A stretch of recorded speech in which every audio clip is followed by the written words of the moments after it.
Hi guys. This is my second time performing, not my first time. Woo! And this poem I wrote, the concept of it is it's a letter from me today to the me 4 to 5 years ago. Not 45, sorry. I'm only 21, but 4 to 5 years ago. I felt you again in my sleep last night. I'm sure you don't intend to be so demanding. It was always just your presence. You know what your eyes look like, innocently pleading, princess. You know their capabilities. Though what is it they keep giving to make them seem so empty? Seduction, their sadness, darling, tight-stitched thorn lips slapped above your useless throat as adornment. Who did this to you? Do you see how ignorantly your spine is slouched right now?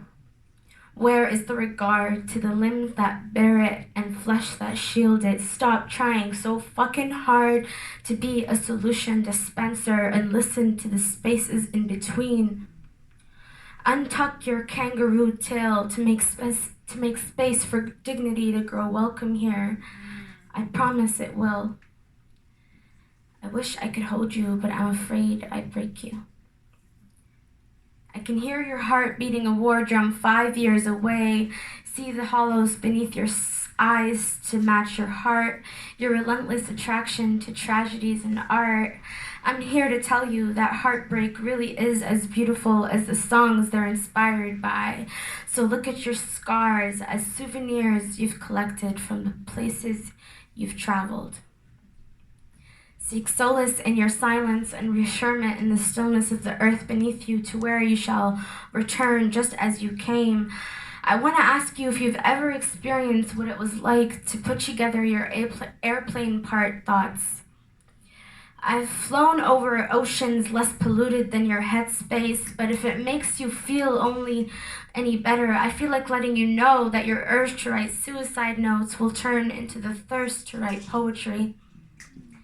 I don't have much else to offer you besides that, so take it along with my story.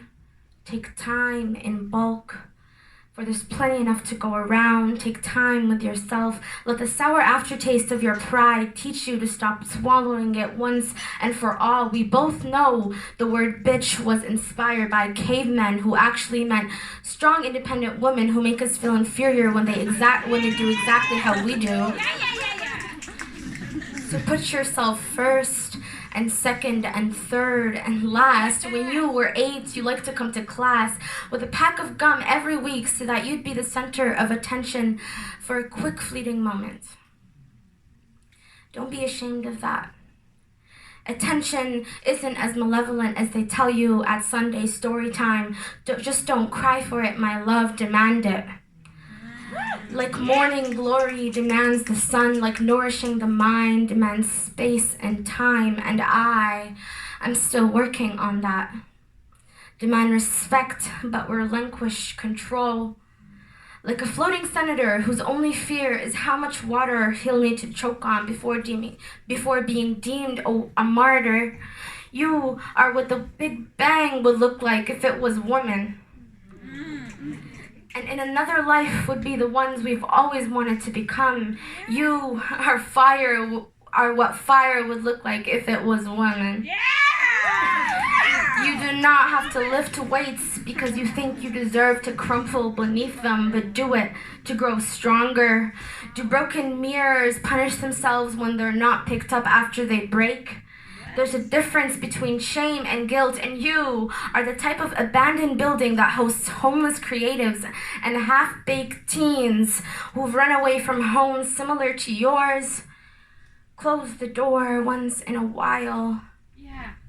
If I could grab you by the shoulders and shake you like a game of dice to change the odds, they would still remain the same. If I could tie your fingers to mine as I travel back to today to take you with me, I would.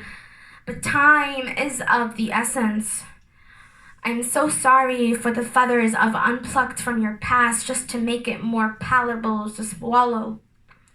Hope is not lost, neither are you.